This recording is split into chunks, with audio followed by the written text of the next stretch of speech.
Merci de m'avoir présenté et aussi merci pour cette invitation. Je suis vraiment honoré et en fait, je dois dire que Jacques Friedel, ça a été la personne qui a vraiment façonné, je dirais, ma carrière au tout début, il y a à peu près 34 ans de ça, quand il m'a accepté au laboratoire de physique des solides d'Orsay.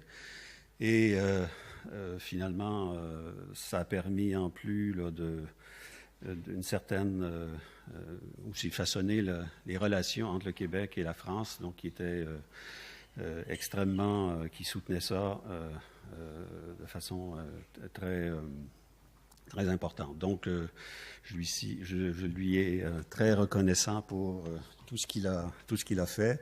Et au début, quand il m'a accueilli au laboratoire, il m'a dit, bon, Monsieur Bourdonnais, parce qu'il aimait bien m'appeler Bourdonnais plutôt que Bourbonnais, parce que probablement il y a un endroit pas très loin de la Tour Eiffel où on appelle Bourdonnais. Il dit, vous allez travailler, il m'a dit, vous allez travailler sur les conducteurs organiques. C'est en pleine effervescence maintenant. La supraconductivité venait d'être découverte.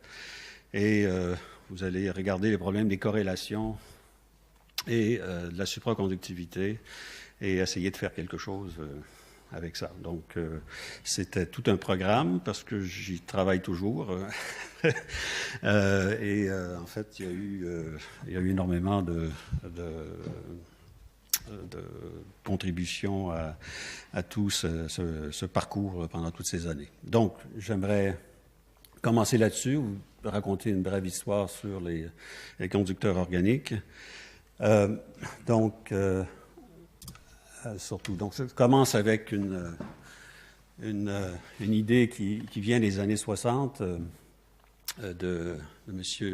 Little sur la possibilité de synthétiser un supraconducteur organique. Alors, c'était un théoricien donc, qui essayait d'imaginer comment on pouvait obtenir de la supraconductivité à haute température critique. Alors, il avait le laser. Attendez. Oups. Peut-être ça. Oui, voilà. Donc,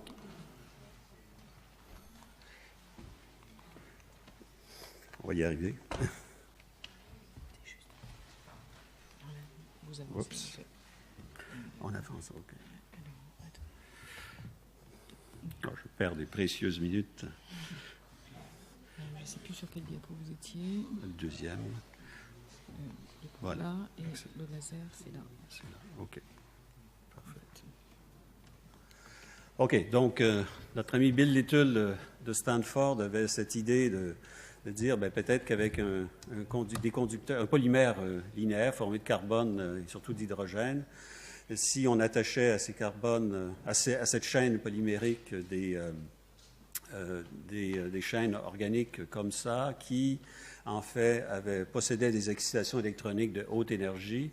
En fait, on pouvait, par exemple, avec un certain couplage avec ces chaînes, ces branches organiques, avoir des excitations de très haute énergie et finalement avoir la possibilité pour l'appariement des électrons qui est nécessaire à la supraconductivité d'augmenter considérablement la valeur de TC, c'est-à-dire contrairement au mécanisme BCS pour la supraconductivité, par exemple, où on a la masse, c'est surtout l'énergie de Debye qui rentre comme énergie caractéristique, à haute énergie caractéristique, alors que là, c'est les excitations électroniques. Alors, on avait un rapport entre la masse du réseau et finalement la masse électronique comme facteur d'augmentation, et on pouvait obtenir comme ça, du moins théoriquement, des températures critiques très élevées.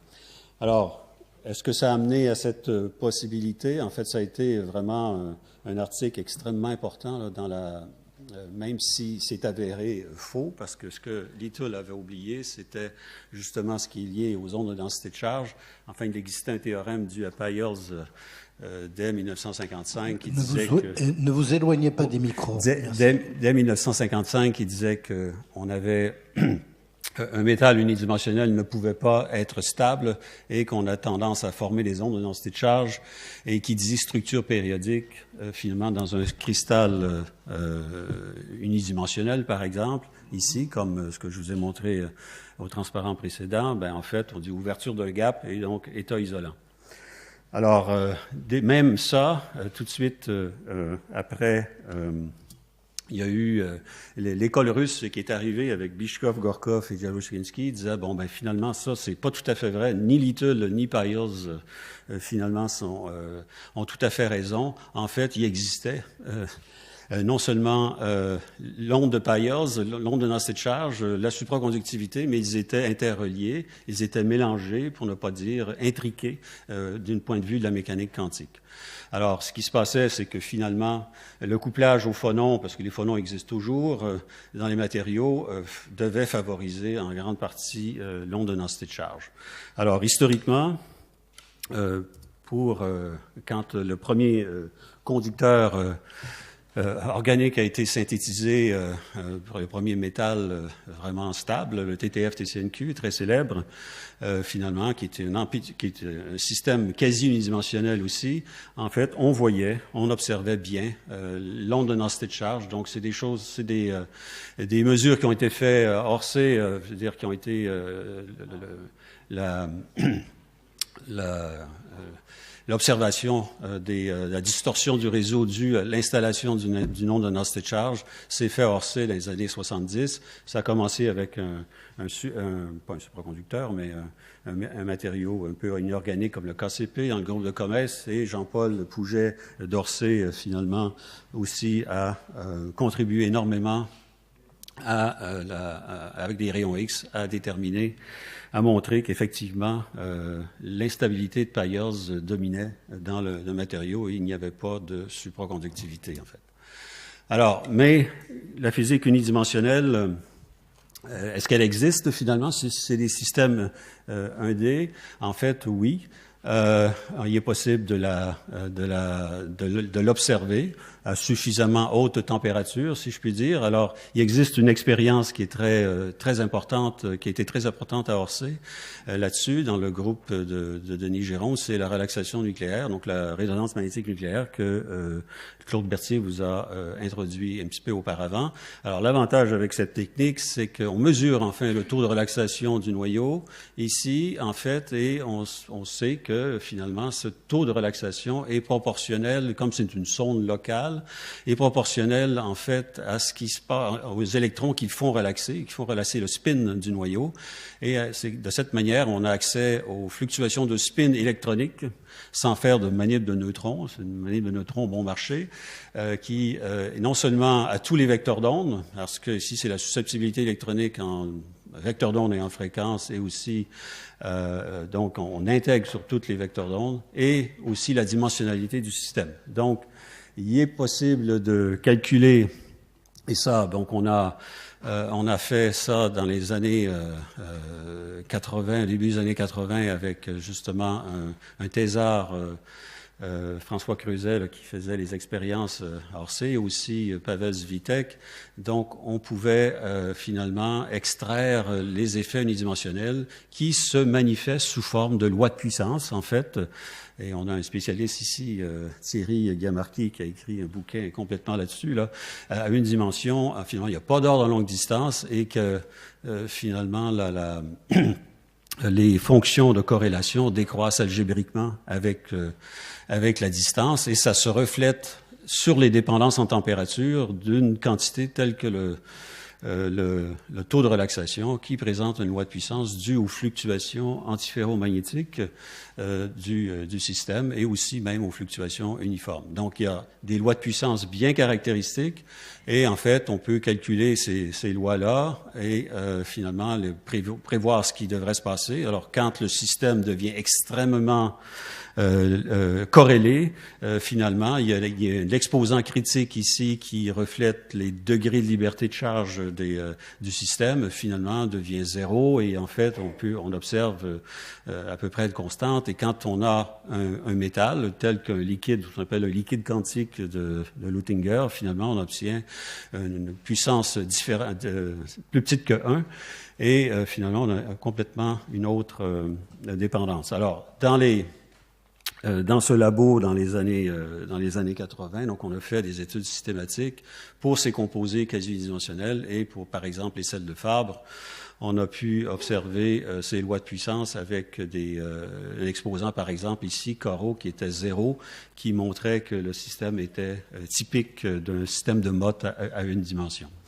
Alors, un peu plus tard, finalement, par la même technique, encore là, à Orsay, donc encore voir des effets sur ce liquide Luttinger. Donc, il y a ce matériau TTF nickel limite qui est un matériau fortement unidimensionnel, pas dans tous ses rapports, c'est-à-dire qu'il y a une structure de bande, par exemple, qui montre des portions de surface, des parties de surface de Fermi associées à la chaîne de TTF, qui sont extrêmement unidimensionnels et en principe, on devrait observer des effets de liquide de Luttinger. Ben, effectivement, en fait, ça a été un très beau résultat de sa thèse de montrer que finalement, on observait bien une loi de puissance à peu près sur plus qu'une décade avec pouvoir extraire cet exposant Corot avec une certaine une valeur je dirais typique, non universelle, certes, pour un métal qui était plus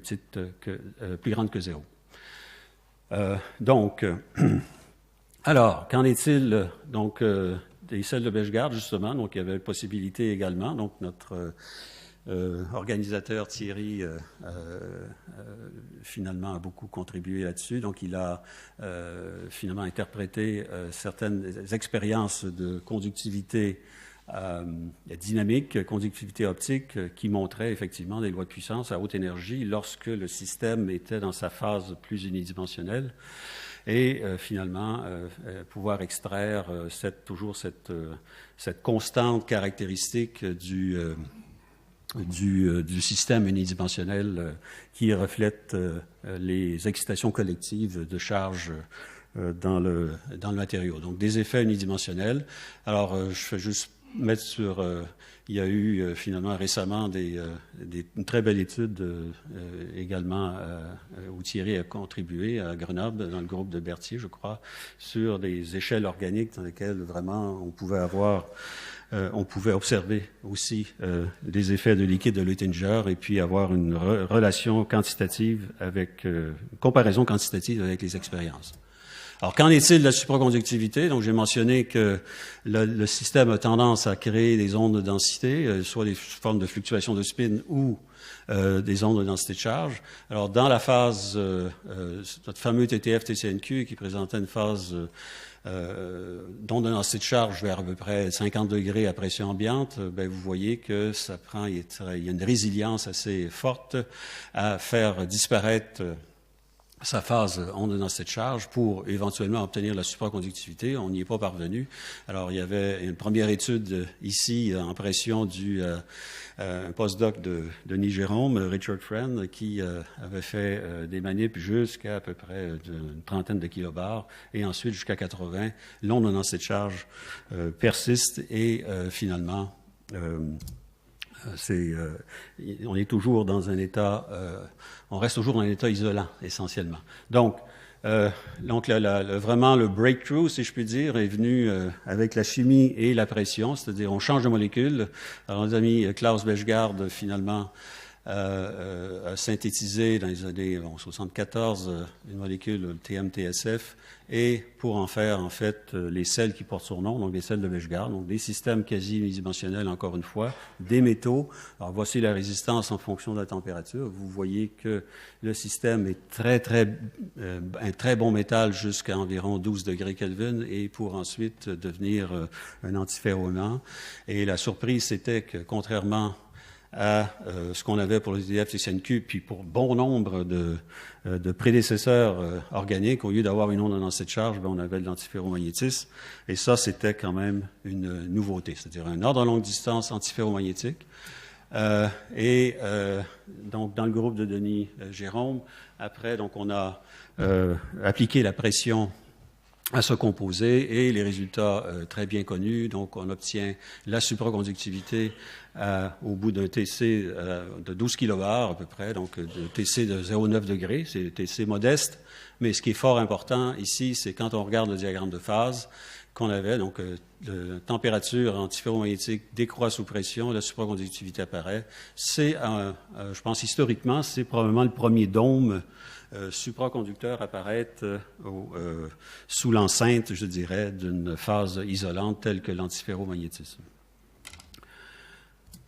Alors, ce diagramme-là a quand même finalement survécu dans un certain sens parce que plusieurs années après, avec une collaboration avec Sherbrooke et Orsay encore, donc l'aide de Pascal Auban, on a finalement reproduit le diagramme de phase. Et ce qui est important, c'est qu'on s'est aperçu que la résistivité qui était juste en dessous, qui était à peu près, qui était absolument pas constante au-dessus de la transition supraconductivité, on avait en fait effectivement une résistivité qui, au lieu de saturer, présentait une loi linéaire. Et ça, ben en fait, c'est une caractéristique commune d'à peu près tous les supraconducteurs non conventionnels, que ce soit les cuprates, les pnictures, les fermions lourds, ils baignent dans cette résistivité anormale, je dirais, au voisinage du point critique ici qu'on a appelé point critique quantique, parce que ces fluctuations-là, cette linéarité se poursuit jusqu'à t égale 0, ça veut dire qu'il y a des fluctuations dynamiques qui contribuent à la résistivité et finalement qui ne dépendent, je veux dire qu'ils ont des énergies caractéristiques importantes. Donc, finalement, cette loi en température, linéaire en température, se casse la figure suffisamment haute, à suffisamment haute pression. Plus on augmente en pression, plus la supraconductivité disparaît et en fait, plus on obtient une loi normale, en fait, ou à peu près, c'est-à-dire une loi qu'on appelle de liquide de Fermi, qui varie en T2, finalement, à très, très haute pression. Donc, on a un passage... c'est vraiment ce qu'on appelle la criticalité quantique, due à cette jonction entre deux états fondamentaux qui, finalement, produit des fluctuations non triviales, finalement, au-dessus de la température, dans la phase normale, et qui induit ces comportements anormaux. Donc, on a une façon aussi de voir ça, c'est de voir ce point critique quantique et de l'émergence des fluctuations magnétiques, c'est de regarder, de fitter les datas, par exemple, avec une loi de puissance, et on voit que il y a une émergence au voisinage du point critique, et tout de suite, quand on s'en éloigne, l'exposant ici de la résistivité tend vers un exposant normal, très très loin, à très haute pression. D'accord. Donc, en plus, alors là, je mets une manip de François Creuset qui avait fait dans sa thèse. Donc, juste dans cette région où il y a où la dépendance en température et la résistivité est énorme, c'est-à-dire elle est très anormale, finalement, on s'aperçoit que le taux de relaxation nucléaire, finalement, présente d'énormes anomalies. Donc, dans cette gamme de température, vous voyez une grosse anomalie de la relaxation nucléaire, ce qui veut dire qu'il y a de fortes corrélations de spin juste au-dessus de la température critique, et ce qui est probablement le véhicule, le moteur de la diffusion normale qui donne la résistivité telle que je vous l'ai montré. Alors, forte fluctuation de spin, criticalité quantique très, très forte. Alors, on pourrait se poser la question, et Il reste 2 minutes. D'accord. Quelle est l'impact de ces fluctuations de spin, de cette criticalité quantique sur le mécanisme de la supraconductivité? Et là, je vais présenter quelque chose qui, finalement, que Friedel était indirectement impliqué il y a très longtemps avec son copain Walter Kohn, sur un mécanisme de supraconductivité non conventionnel qui faisait appel aux oscillations de Friedel, c'est-à-dire, dans un métal, il y a toujours des oscillations de Friedel, un vecteur d'onde 2kF, et vous pouvez voir ça comme un potentiel oscillant. Et pour les électrons, quand ils se baladent puis interagissent entre eux, si j'ai un premier électron qui se balade comme ça et que j'en ai un autre qui finalement peut profiter du minimum de potentiel ici, je peux créer une attraction effective entre les électrons et éventuellement créer la base de la supraconductivité. Donc, c'est un mécanisme qu'on appelle maintenant le mécanisme de Cohn-Luttinger.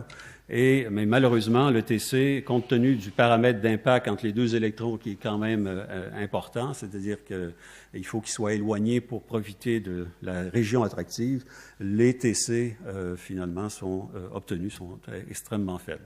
Alors, on a eu l'idée, et indépendamment avec aussi Vic Embry, finalement de prendre le pendant de spin de cette oscillation de Friedel et en faire une fluctuation magnétique comme ça. Et là aussi, les électrons peuvent profiter de l'attraction, du minimum de potentiel, à condition qu'ils soient situés sur des chaînes voisines. Alors, donc à ce moment-là, même s'il y a forte répulsion coulombienne entre les électrons, ils peuvent quand même néanmoins avoir une certaine attraction. Alors ça, c'est des travaux d'ailleurs que je salue au passage Marie-Thérèse Béal-Monod dans les années 80, où on a beaucoup contribué là-dessus, avec aussi Laurent Caron de Sherbrooke, là, et qui avait aussi des liens avec Orsay depuis de nombreuses années. Donc le gap supraconducteur, finalement, possède des nœuds, et c'est ce qu'on appelle un gap de type D pour les supraconducteurs organiques. Alors, je rappelle que ce genre de choses intéressait beaucoup Jacques Friedel. En fait, il a écrit en 2006, par exemple, que justement, en accord avec cette idée que les fluctuations antiferromagnétiques pouvaient jouer un grand rôle dans l'émergence de la supraconductivité organique. Et en fait, j'ai bénéficié, parce que le professeur Friedel, il envoyait toujours une lettre explicative de sa théorie, avec tous les détails. J'ai encore ces lettres-là. Donc, c'était basé sur que les fluctuations de spin que j'ai mentionnées probablement créaient un petit pseudo-gap, un petit peu à l'image de ce que M. Deutscher a mentionné, et finalement une modulation de la densité d'état, et probablement que le TC, comme ça, supraconducteur, pouvait être augmenté dû à une augmentation de la densité d'état. Alors, je vais conclure, oui, voilà. Voilà. Donc, juste pour dire que j'ai juste effleuré un petit peu ce que j'ai pu, côtoyer comme physique à l'université, au laboratoire au LPS.